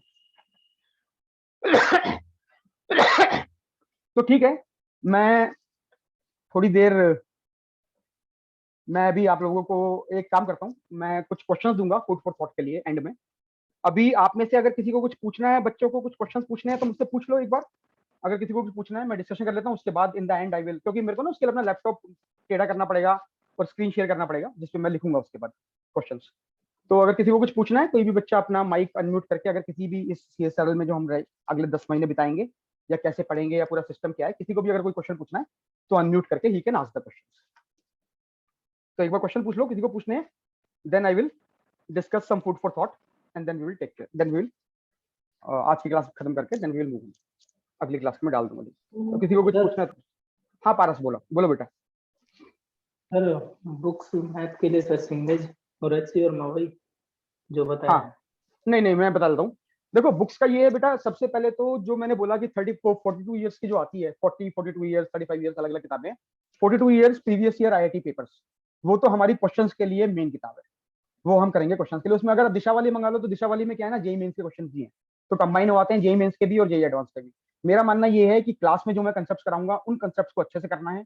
अगर कंसेप्ट में प्रॉब्लम है तो VMC के नोट्स हो गए, या फिर CSRL भी तुमको नोट्स देगा, या अरिहंत की जो किताबें होती है, अमित अग्रवाल की, कोई भी एक पर्टिकुलर सेट ऑफ बुक्स आप ले सकते हैं। और आप सारे बच्चे सेंटर पे रहेंगे, तो ऐसा नहीं है कि हर बच्चे को अलग अलग बुक्स चाहिए। स्टडी मटेरियल यहाँ पे भी होगा, VMC का भी होगा, बाकी किसी के पास आकाश का होगा, किसी के पास किसी का होगा, तो अलग अलग स्टडी मटेरियल होगा। तो किसी भी एक स्टडी मटेरियल को या किसी भी एक स्टैंडर्ड किताब को, अरिहंत वगैरह को रेफर कर सकते हैं। रेफर करने की जरूरत तब पड़ेगी जब आपको मेरी थ्योरी क्लास में समझ नहीं आ रही है। आप थ्योरी समझ लीजिए एक बार, उसके बाद मैं तो बोलूंगा सीधा प्रॉब्लम पे लगिए। जेई मेन के एक बार क्लास में थ्योरी समझ लीजिए, क्योंकि मैं थ्योरी कराऊंगा तो कुछ कुछ क्वेश्चन भी कराऊंगा। क्लास की थ्योरी को अच्छे से समझ के अगर आपको थ्योरी रिवाइज करने की जरूरत है, तो किसी भी स्टैंडर्ड बुक को रेफर कर लीजिए, चाहे वो अरिहंत की हो, चाहे वो VMC के नोट्स हो, चाहे FITG के नोट्स हो, चाहे CSRL के नोट्स हो, कहीं के भी नोट्स रेफर कर लीजिए। अगर जरूरत पड़ती है तो क्लास में कंसेप्ट को ढंग से समझ लोगे तो जरूरत नहीं पड़ेगी। तो एक बार कंसेप्ट समझ में आ जाए, उसके बाद सीधा आप दिशा वाली किताब पे या अरिहंत वाली किताब पे पहले जेई मेंस के क्वेश्चंस करेंगे, उसके बाद जेई एडवांस के क्वेश्चंस करेंगे। जो भी डाउट्स होंगे क्लास में लेके आएंगे। सर ओनली प्रीवियस ईयर बस? क्या बेटा? सर बस प्रीवियस ईयर? हाँ प्रीवियस ईयर तो मेन है। देखो मेरी मेरी मैं जो क्लास में थ्योरी कराऊंगा, अगर वो थ्योरी करा के तुम प्रीवियस ईयर कर लेते हो, तो तुम्हारी IIT की प्रिपरेशन हो जाएगी। लेकिन ये हो सकता है कि मेरी थ्योरी और वो क्वेश्चंस करने के बीच में तुम्हें गैप आए, तो वो गैप अगर आता है तो उसके लिए तुमको कोई भी एक स्टैंडर्ड किताब ले लो, चाहे अरिहंत की किताब बुक्स ले लो अमिताभ अग्रवाल की, चाहे VMC के नोट्स ले लो, चाहे FITG के नोट्स ले लो, चाहे बंसल के नोट्स ले लो, सब चल जाएंगे। मैं अपनी क्लास के साथ साथ बंसल क्लासेस के टीचिंग नोट्स भी दूंगा आपको। मुझे कहीं से मिल गई थी सॉफ्ट कॉपी, मैंने कोचिंग वोचिंग कभी करी नहीं है, मैंने पढ़ाया नहीं कभी कोचिंग में, लेकिन मेरे को कुछ नोट्स मिल गए थे, किसी ने मुझे सॉफ्ट कॉपी में दे दिए थे। वो बंसल क्लासेस के टीचिंग नोट्स हैं। बंसल क्लासेस के टीचिंग नोट्स मतलब ऐसे नोट्स जो बंसल क्लासेस वाले अपने फैकल्टीज को देते हैं, जिससे स्टैंडर्डाइजेशन रहे अक्रॉस इंडिया, हर सेंटर पे एक ही तरीके की चीज पढ़ाई जाए। तो काफी कॉम्प्रिहेंसिव नोट्स हैं, हर टॉपिक के हैं लगभग। एक आध टॉपिक है जिनके नहीं है मेरे पास, बाकी ज्यादातर टॉपिक्स के हैं। तो जब भी मैं क्लास लूंगा, जब आप फिजिकली सेंटर्स में आओगे तब की बात कर रहा हूँ, अभी तो नहीं हो पाएगी ये चीज। जब भी क्लास शुरू होंगे, तो I will be giving you physical copies of those notes. तो थ्योरी के पॉइंट ऑफ व्यू से आई डोंट थिंक एनी कोई इशू आएगा, लेकिन प्रैक्टिस के लिए आप लोगों को 42 ईयर्स वाली प्रीवियस ईयर वाली किताब ले लीजिएगा, PYQ प्रीवियस ईयर क्वेश्चंस। तो मतलब सिंगेज विंगेज नहीं खरीदा? सिंगेज और एचसी वो जो बेटा देखो, अगर लेनी है प्रैक्टिस के लिए, वैसे संगीत की जरूरत पड़ेगी नहीं तुम्हें, मैं इसलिए बोल रहा हूँ क्योंकि 10 महीने 11 महीने है तुम्हारे पास। तुम IIT के और जेई मेन के प्रीवियस ईयर क्वेश्चंस करोगे बैठ के, या संगेज करोगे, एक ही चीज हो पाएगी ना। और संगेज देखो, अगर सेंटर में 3 किताबें भी हैं संगेज की, कोई ना कोई बच्चा तो संगेज लाएगा ही ना, नहीं तो सेंटर में पड़ी होंगी लाइब्रेरी सेंटर पे, तो एक दो संगेज मिल जाएगी तो उससे कर लेना प्रैक्टिस। ऐसा लेने की जरूरत नहीं है। ऐसा अगर तुम्हें लेनी है तो PYQ ले लो अभी, और उसके बाद जब क्लासेस शुरू होंगी तब देख लेना कि अरिहंत की किताबों की जरूरत है कि नहीं। Yes sir. और बेटा किसी को कुछ पूछना है तो पूछ लो अभी।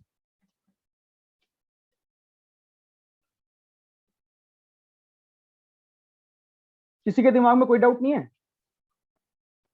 नया सेशन शुरू करने वाले हो, नए सेटअप में, किसी के दिमाग में कोई क्वेश्चन नहीं आ रहा?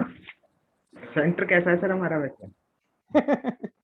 अनूप, अब इसका क्या आंसर दूं मैं कि सेंटर कैसा है? अब मैं तो ये बोलूंगा ना सेंटर अच्छा है। इनफैक्ट सेंटर की बिल्डिंग अभी भी शिफ्ट हुई है नई जगह नोएडा में, पहले वो कहीं और था, अभी नई जगह शिफ्ट हुआ है, तो काफी अच्छी लोकेशन है। मैं तो कहता हूँ मैडम को बोल के आके देख लो किसी दिन देखना है तो, नहीं तो अभी मेरे को लगता है हफ्ते दो हफ्ते में, सितंबर मिड तक ये लोग मुझे लगता है तुम्हें बुला ही लेंगे, तो आ जाना, अभी इंतजार करो। अगर मन कर रहा है तो शिवानी मैडम को बोल देना, फोटो वोटो खींच के भेज देंगी। हाँ बोलो सर। लक्ष्य। हाँ सर पीडीएफ में संगेज के आगे ब्रैकेट में मेंस लिखा हुआ है, तो हमें संगेज मेंस लेनी है अगर लेना भी होगा, या जो 5 बुक सीरीज होती है? बेटा मुझे नहीं पता है किसने लिख के भेजा है, मेरे को इस बात की कोई इन्फॉर्मेशन नहीं है। जिसने भी आपको लिख के भेजा है, वो तो जिसने भी सर बेटा जिसने भी लिख के वो तो भेजा उससे सर पूछ लो। आता है, मेल पे ही आता है ना। नहीं तो जिसने भी वो मेल मीनाक्षी मैम भेजी ने है, ही भेजा था। हाँ तो मीनाक्षी मैडम से पूछ लो यार, ये चीज मुझे पता नहीं है। देखो मैं तुमको बताता हूँ, इन किताबों की कोई जरूरत नहीं होती है, अगर तुम मुझसे पूछो। ये अपने हिसाब से इन्होंने भेज दी होगी जो भी लिस्ट है, ले सकते हो ले लो, नहीं भी लोगे तो कोई इशू नहीं है, क्योंकि सीएसएल का मटेरियल आपको मिलेगा। टीचर पढ़ाने के लिए, कंसेप्ट करने के लिए टीचर क्लास में आएंगे। प्रॉब्लम्स के लिए पीवाईक्यू होनी चाहिए आपके पास, प्रीवियस ईयर की किताबें होनी चाहिए। हाँ नीरज मोटरसाइकिल चला रहा है सर क्या? मेरे पास नारायणा का मटेरियल पड़ा पूरा। ठीक है। सर नारायणा का मटेरियल पड़ा मेरे पे पूरा, वो ला सकते हैं ना? हाँ हाँ बिल्कुल बिल्कुल ला सकते हो। बच्चों तुम में से जिस भी बच्चे के पास हेलो कोई भी मटेरियल, एक मिनट रुक जा आदित्य, एक मिनट रुक जा। नीरज एक मिनट म्यूट कर दे अपना सर। माइक। हाँ मैं ये बोल रहा हूँ, आप बच्चों के पास जितनों के पास जो भी हेलो किताबें हैं, आप लोगों के पास, आप लोगों के पास जो भी किताबें हैं सब ले आना, कोई दिक्कत की बात नहीं है। मटेरियल ले आना, वीएमसी का है, सेंगेज का है, आकाश का है, फिटजी का है, जो मटेरियल ले आना। क्योंकि अगर वो मटेरियल आ जाएगा ना तो बच्चों के पास प्रैक्टिस के लिए हो जाएगा। सपोज करो कोई बच्चा फिटजी का ले आया, कोई बीएमसी का ले आया, कोई आकाश का ले आया, तो अच्छा है ना, सेंटर में इतने सारे मटेरियल हो सर गए, सब लोग मेरे पास रेजोनेंस का है सर। ले आना बेटा। आदित्य रेजोनेंस का मटेरियल ले आना, जिसके पास जो जो मटेरियल है, जो जो किताबें हैं सब ले आना, कोई दिक्कत की बात नहीं है। इन लोगों ने जो मेल में लिखा है 5 किताबें लाने को, इन्होंने फॉर्मली भेज दिया होगा। जहां तक मेरी अंडरस्टैंडिंग है ऐसी कोई रिक्वायरमेंट है नहीं, ला सको ले आना, नहीं भी लाओगे चल जाएगा। और कुछ पूछो, किसी को पूछना है तो। सर आप वहाँ हमारे साथ रहोगे? हाँ हाँ, नहीं मैं तुम्हारे साथ नहीं रहूंगा बच्चे, लेकिन पास में मेरा घर है, मैं वहां से आता जाता रहूंगा। आप मुझे घंटी मारेंगे, मैं पहुंच जाऊंगा डाउट्स के लिए, और क्लास लेने में आऊंगा हर दूसरे दिन। Okay sir. सर वैसे ऑफलाइन में सर कितनी क्लासेस होंगी हमारी, मतलब कितने बेटा घंटे की classes? देखो ऑफलाइन में हम लोगों का सिस्टम ये रहता है कि 6 से 8 घंटे की क्लास होती है एक सब्जेक्ट की। तो 6 घंटे की क्लास अगर तुम ले लो 6 से 8 की, तो 6 या 18, 8 या 24, तो 20 घंटे की एवरेज पकड़ ले तू। 20 घंटे की एवरेज होगी तेरी हफ्ते में। तो अगर तू 20 घंटे की एवरेज हफ्ते में ले रहा है तो 3-4 घंटे की क्लास रोज पकड़ ले, 2 से 4 घंटे की। तो वो टीचर्स पे होता है कि वो कौन कौन से दिन आएंगे, कौन कौन से सेशन में लेंगे क्लास।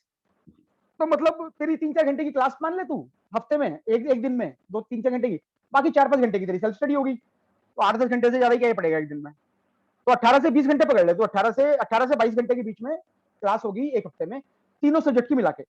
जैसे मैं हूं तो मैं 24 घंटे 6 घंटे लेता हूँ हफ्ते में, 6 से 8 घंटे।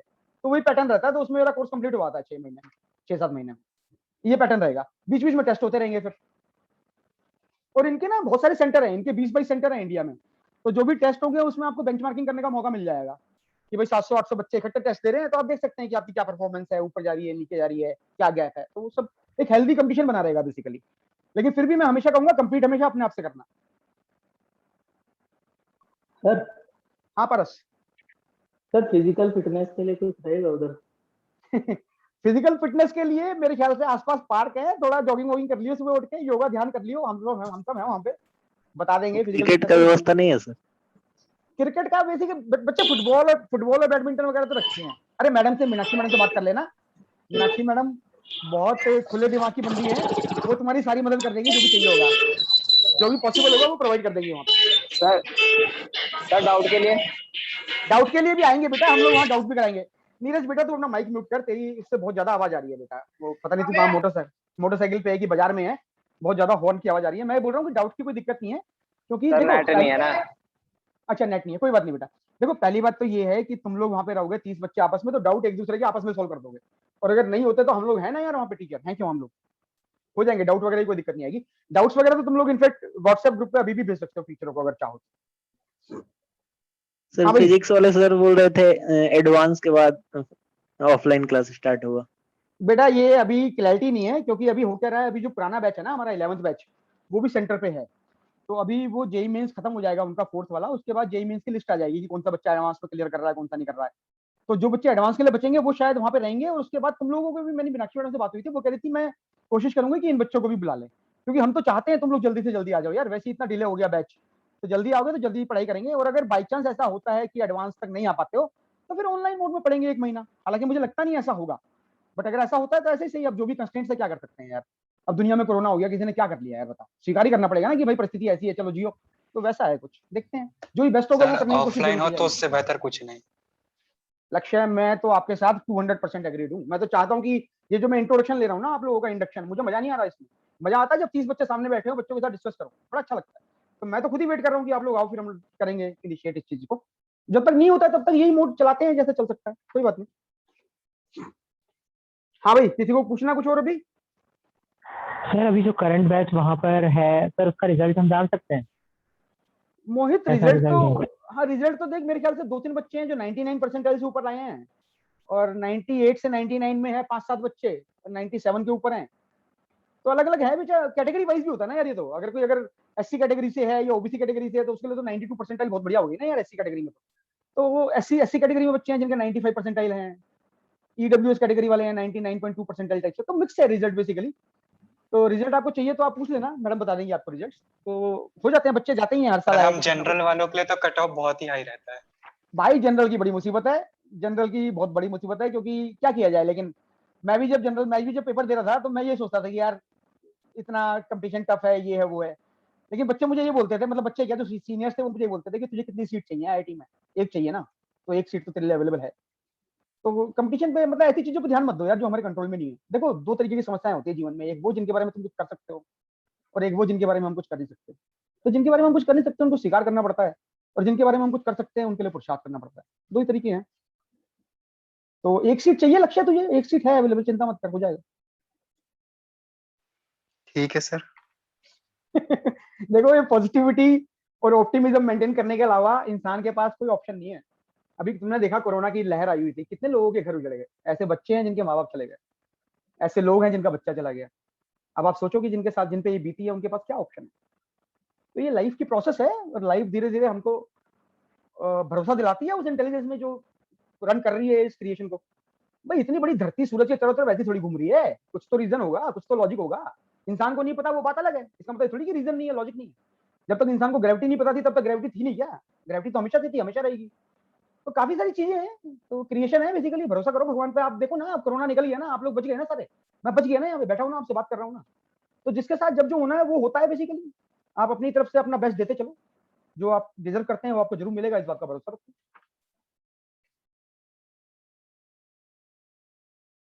ठीक है, आकाश बोलो बेटा, आकाश बोलो। सर आपने ऐसे बोला कि अगर 10 में से 6 क्वेश्चन हो गए, 4 क्वेश्चन नहीं हो रहे, तो एक मन में वो होना चाहिए कि क्यों नहीं हो रहे। तो अगर ये चीज पेपर में हो जाए तब क्या? अगर पेपर में जैसे नहीं कोई नहीं नहीं टॉपिक बहुत स्ट्रांग है। नहीं नहीं नहीं नहीं आकाश, पेपर में नहीं होना चाहिए ये। पेपर में होगा तो गड़बड़ हो जाएगी बेटा। पेपर में तो तेरे को अगर क्वेश्चन नहीं हो रहा है छोड़ दे उसको, क्योंकि दूसरा क्वेश्चन इंतजार कर रहा है करवाने के लिए अपने आप को, उसे कर। पेपर में तो you have to be very selective. लेकिन मैं ये जो बोल रहा था, ये मैं बोल रहा था प्रिपरेशन के समय, कि अगर मैं 10 क्वेश्चन कर रहा हूँ, सपोज कर मैंने एक टेस्ट दिया, मतलब मैं जेईई मेन की बात नहीं कर रहा, प्रैक्टिस टेस्ट की बात कर रहा हूँ। प्रैक्टिस टेस्ट में मैंने 10 क्वेश्चन किए, 6 हो गए, 4 नहीं हुए। तो मैं ये बोल रहा हूँ जो 4 नहीं हुए हैं वो मेरे टीचर हैं 4। जो 4 क्वेश्चन मैं नहीं कर पाया हूँ, ये चारों क्वेश्चन मेरे टीचर हैं। मैडम शिवानी मैम अपना माइक म्यूट कर लीजिएगा प्लीज। तो ये जो 4 क्वेश्चन मैं नहीं कर पाया हूँ, ये चारों क्वेश्चन मेरे टीचर हैं, क्योंकि यहाँ से मुझे सीखने को मिलेगा। जो मैंने कर लिए वो तो मैंने कर ही लिए, वो तो मुझे आते ही थे। जो मुझे नहीं आते वहीं से सीखूंगा ना भाई, उस सेंस में बोल रहा था मैं ये। शिवानी मैडम अपना माइक म्यूट कर लीजिएगा प्लीज, इफ पॉसिबल। मैं कर देता हूँ यहाँ से। हाँ, किसी को पूछना है कुछ? रिवीजन की स्ट्रेटजी बता दो। क्या बोल रहे हो बेटा? रिवीजन। हाँ, रिवीजन। बेटा बोलो, क्या बोल रहे हो? रिवीजन क्या?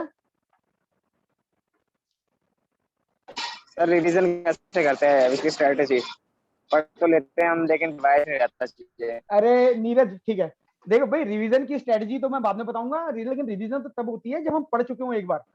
तो अभी तो मैं ये एज्यूम करके चल रहा हूँ कि ये जो सारे के सारे बच्चे मुझे स्क्रीन पे दिख रहे हैं, इनमें से ज्यादातर बच्चे, मैं और ये सारे बच्चे, हम लोग मिलके आईआईटी के लिए पढ़ाई करेंगे अगले 10 महीने, मैं ये मान रहा हूँ। और 10 महीने पढ़ाई करेंगे तो 7 महीने में कोर्स हो जाएगा, उसके बाद 3 महीने रिवीजन करेंगे। अभी से रिवीजन की बात क्यों कर रहा है?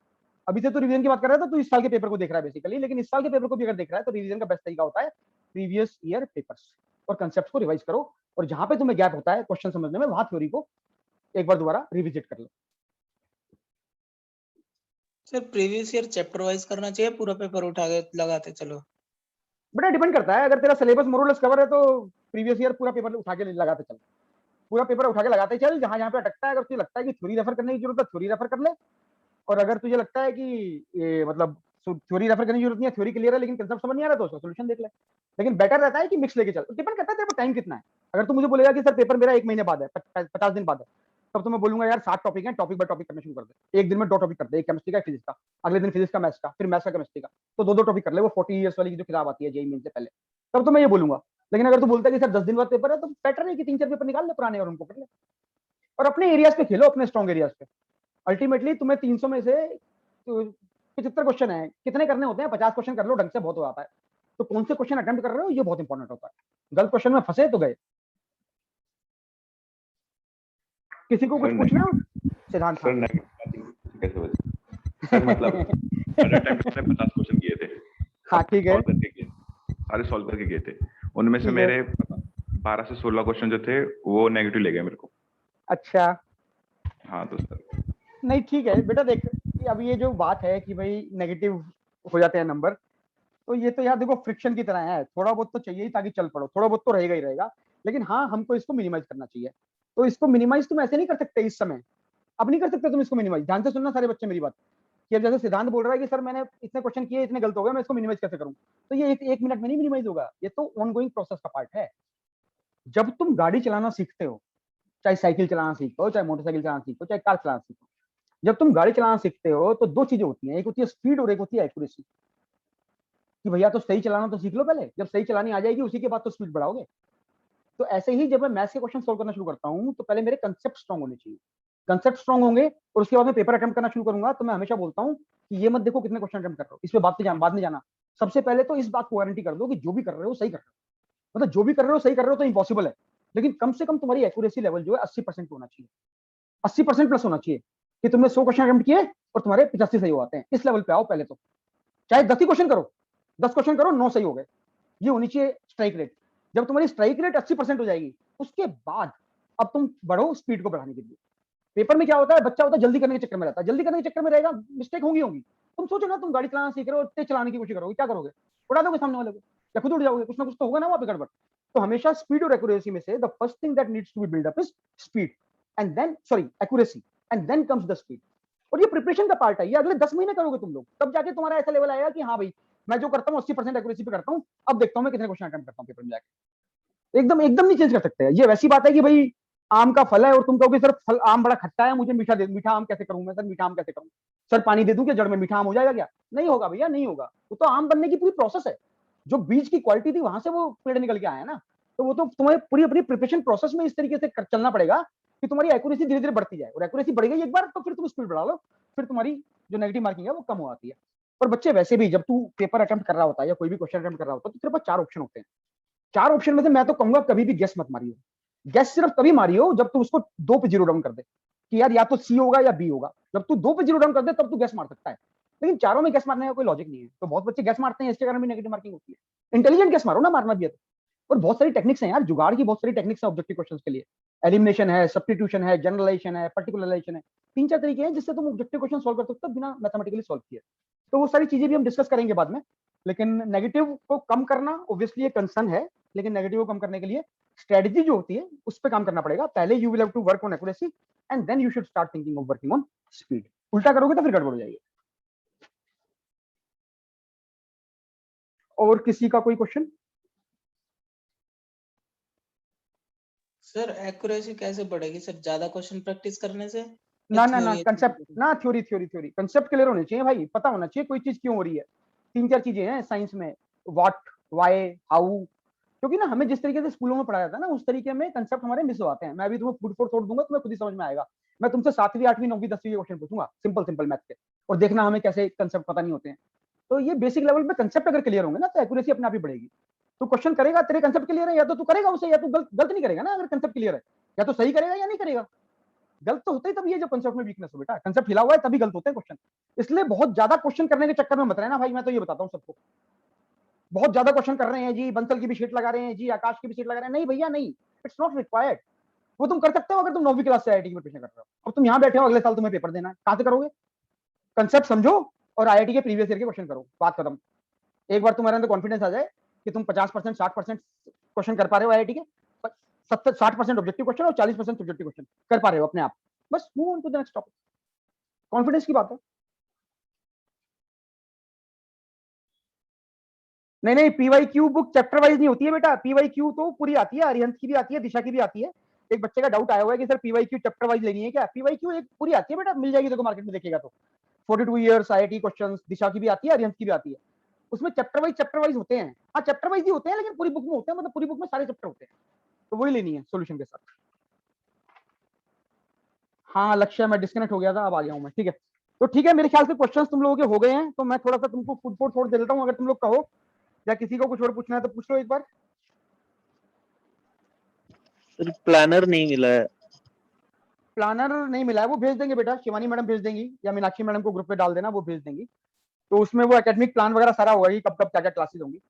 मैं तो चाह रहा हूँ जल्दी से जल्दी फिजिकल क्लासेस शुरू हो, क्योंकि तभी बात बनती है और तभी माहौल भी बैठता है पढ़ने लिखने का। बाकी कोई बात नहीं, Yes, अभी sir. जो है। हाँ बोलो आदित्य। नो सर कुछ। ठीक है बेटा, तो अगर आप लोगों की अनुमति हो तो मैं कुछ छोटे छोटे क्वेश्चंस दूं आप लोगों को, अगर किसी को कुछ पूछना है तो पूछ लो। Yes sir. चलो ठीक है, मैं ये बच्चा मैं ना ऐसी फुट फॉर थॉट दे रहा हूँ क्योंकि पहली क्लास है। हालांकि मैं पहली क्लास में हमेशा कुछ पजल्स कराता हूँ, लेकिन वो तब होता है जब हम फिजिकल इंटरेक्शन करते हैं। तो जब भी तुम लोगों के साथ मेरा इंट्रोडक्शन सेशन होगा सेंटर पे, तब मैं एक सेशन लूंगा प्रॉपर 3-4 घंटे का, जिसमें मैं काफी सारी चीजें तुम लोगों के साथ डिस्कस करूंगा, जो मैं आज नहीं कर सकता इस मीडियम में, ऑनलाइन मीडियम में। लेकिन फिर भी कुछ बच्चों को तो जेई मेन होगा अगले 2-3 दिन बाद, और कुछ बच्चे हो सकता है ऐसे हो जिनका जेई मेन ना हो, जो ना दे रहे हो। तो ऐसे बच्चों को सोचने के लिए मैं थोड़ा सा कंटेंट दे रहा हूँ, 2-4 छोटी छोटी प्रॉब्लम्स दे रहा हूँ, उनको सोच लेना।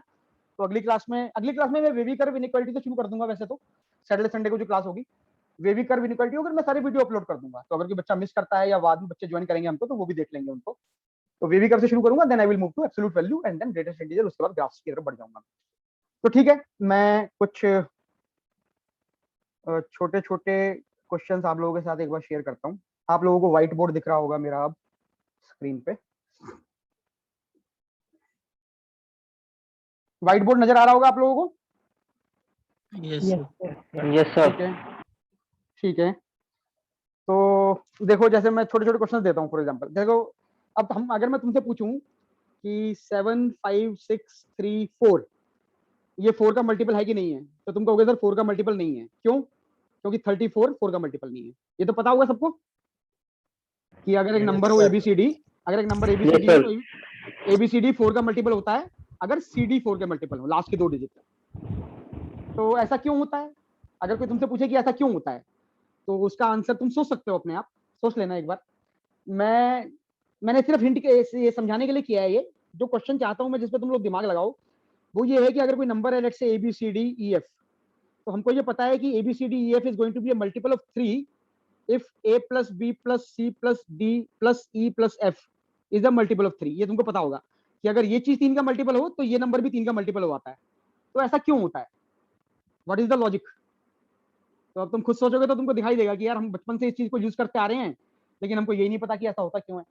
तो डिविजिबिलिटी बाय 3 का क्या लॉजिक है? सोचना इसके बारे में। मैंने कुछ बच्चों से ये इंटरव्यू में ये पूछा था, तो एक बार सोचना। जैसे कोई बोले कि 7, 5, 2 ये 3 का मल्टीपल है कि नहीं है, तो तुम बोलोगे 7 जमा 5 12, 12 जमा 2 14। तो 14 3 का मल्टीपल नहीं है, इसलिए 752 भी 3 का मल्टीपल नहीं होगा, ये बोलोगे ना। तो ऐसा क्यों होता है? ऐसा क्यों होता है कि डिजिट का सम अगर 3 का मल्टीपल हो तो नंबर भी 3 का मल्टीपल होगा? तो ये एक फुट फॉर थॉट है छोटा सा, तो you guys can think about it if you want. अभी मत बोलना कोई भी, किसी को पता भी हो तो you can just think about it. मैं ये वाला स्क्रीन हटा रहा हूँ, नया स्क्रीन ला रहा हूँ, किसी को कुछ बोलना है तो बोल लो अभी। ठीक है, अब देखो दूसरा क्वेश्चन देखो, एक छोटा सा। सपोज करो मैं तुमको एक नंबर देता हूँ, 7th 8th 9th 10th class के क्वेश्चन है ये। सपोज करो मैं नंबर देता हूँ 1 1 1 1 1, ऐसे लिख रहा हूँ मैं 1 1 1। I am writing 1 91 times, let's say 91 times मैंने 1 लिख दिया। अब अगर मैं तुमसे पूछूं कि भाई ये नंबर प्राइम है कि नहीं, तो कैसे लॉजिक लगाओगे, कैसे बताओगे प्राइम है कि नहीं? 1 1 1 91 टाइम्स लिखा हुआ है। ये सब फूड फॉर थॉट है basically. I am just giving you some food for thought, सोचने के लिए, थोड़ा बहुत बच्चों के लिए जिनका जेई में नहीं है वो सोच सकते हैं इन चीजों का। कुछ पजल्स हैं वो मैं बाद में कराऊंगा जब फिजिकली तुमको मिलूंगा। और फूड फॉर थॉट देता हूं तुम्हें। लेट्स से एक नंबर है 8 factorial two the power 8 factorial into 6 factorial two the power 6 factorial into let's say 10 factorial two the power 10 factorial. मतलब कुछ भी लिख सकता हूं मैं। तो अगर मैं तुमसे पूछूं कि this number will and with how many zeros, तो तुम कैसे इसको अटैक करोगे? जबकि ये बेसिक क्वेश्चन बोला जाएगा। और कंसेप्ट पे है कि कंसेप्ट तुम्हें कितने क्लियर हैं। तो how many zeros at the end, इसके एंड में कितने जीरो होंगे। तो सोच सकते हो तुम लोग इन दो तीन क्वेश्चंस के बारे में, छोटे छोटे क्वेश्चंस हैं। जैसे मैंने पूछा था इंटरव्यू में बच्चों से कि circumcentre of a triangle can it lie outside a triangle, circumcentre of a triangle can it lie outside the triangle. तो बेसिक, बहुत बेसिक बेसिक चीजें होती है मैथ्स में जिनके अराउंड क्वेश्चंस बनाए जा सकते हैं और आईआईटी वाले बनाते हैं। तो जो मेन इंपॉर्टेंट चीज है वो यही है कि हमारे फंडामेंटल्स क्लियर होने चाहिए। जितने हमारे फंडामेंटल क्लियर होंगे उतने हम सक्षम होंगे प्रॉब्लम्स को हैंडल करने के लिए। तो हमारा जो ऑब्जेक्टिव रहेगा क्लासेस में वही रहेगा कि हम कंसेप्ट्स को अच्छे से चीर फाड़ करके रख दें ताकि उनके सारी वेरिएशंस हमें क्लियर हो जाएं। प्रैक्टिस आप लोग करोगे इधर फ्रॉम पीवाईक्यू और बाकी मटेरियल भी मिलेगा आपको, और आपस में जो डिस्कशन होगा आप लोगों का पीयर ग्रुप का, जो 30 बच्चे होंगे, तो वहां से सबसे ज्यादा लर्निंग होगी अलॉन्ग विद टीचर्स के साथ जो इंटरेक्शन होगा, ब्रेनस्टॉर्मिंग होगी क्लास में। चलो, तो आज मैं सिर्फ बेसिक लेवल का इंट्रोडक्शन ही देना चाहता था। आज I was not planning to take a mathematical class which I will take in the next class, start from next class. Saturday या संडे में लूंगा मैं, तो मैं लिंक डाल दूंगा ग्रुप में। और इनफैक्ट आज का जो लेक्चर है ये वाला, इसको भी मैं वीडियो की तरह यूट्यूब पे अपलोड करके शेयर कर दूंगा। तो दिस इज फॉर टुडे।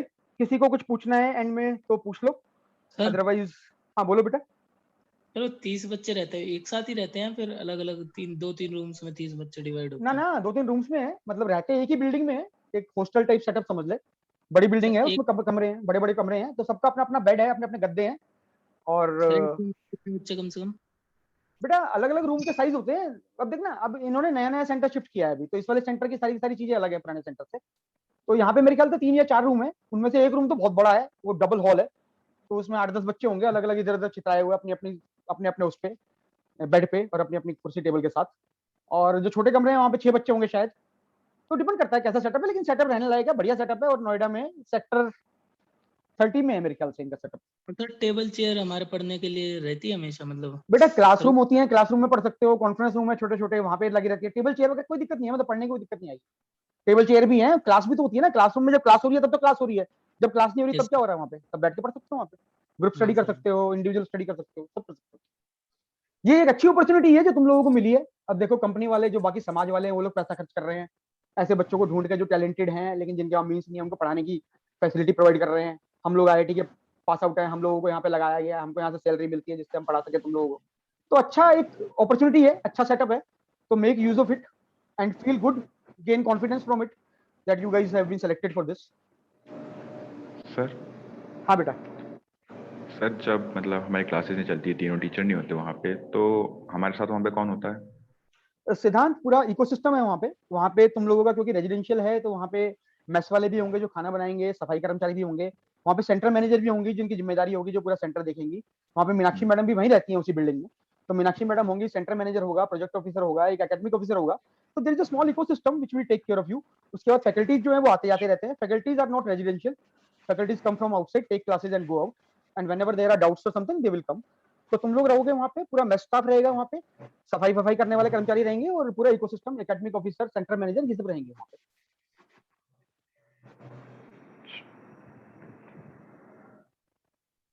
ठीक है, मेरे ख्याल से इंट्रोडक्शन के लिए किसी को कुछ और पूछना है बच्चों मुझे बहुत अच्छा लग रहा है, मैं आप लोगों को सबको वेलकम करना चाहता हूँ ग्रुप में। मुझे अच्छा लगा आप लोगों से इंटरेक्शन करना, हालांकि मच बेटर रहता अगर मैं ऑफलाइन इंटरेक्शन कर पाता, जो कि मैं करूंगा जब भी मौका लगेगा। But still I wish you all the best, और मैं चाहता हूँ कि आप सबके सारे सपने पूरे हों। किसी को कुछ पूछना है तो मुझसे पूछ लो, otherwise we will wind off this meeting.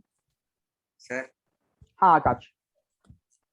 Sir जैसे नॉर्मल कोचिंग इंस्टीट्यूट्स में होता है कि जो टॉप बच्चे होते हैं उनको अलग करते हैं और बाकी जो थोड़ा बॉटम होते हैं उनको थोड़ा अलग कर देते हैं, तो यहाँ पर ऐसा कुछ होगा नहीं ना?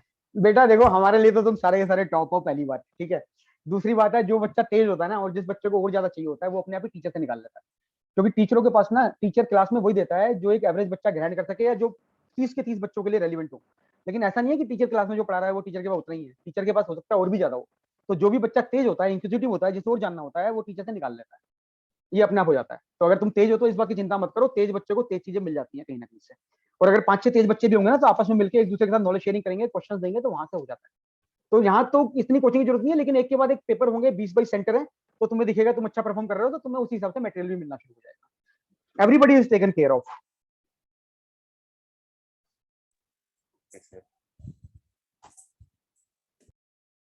आरती, मोहसिन, वानी, जतिन, साफिया, ध्रुव, सुमित, आकाश, सृष्टि, अलका, रवि, आदित्य, लक्ष्य, तनुजा, अनूप, सिद्धांत, आकाश, पारस, साहिल, शाहबाज।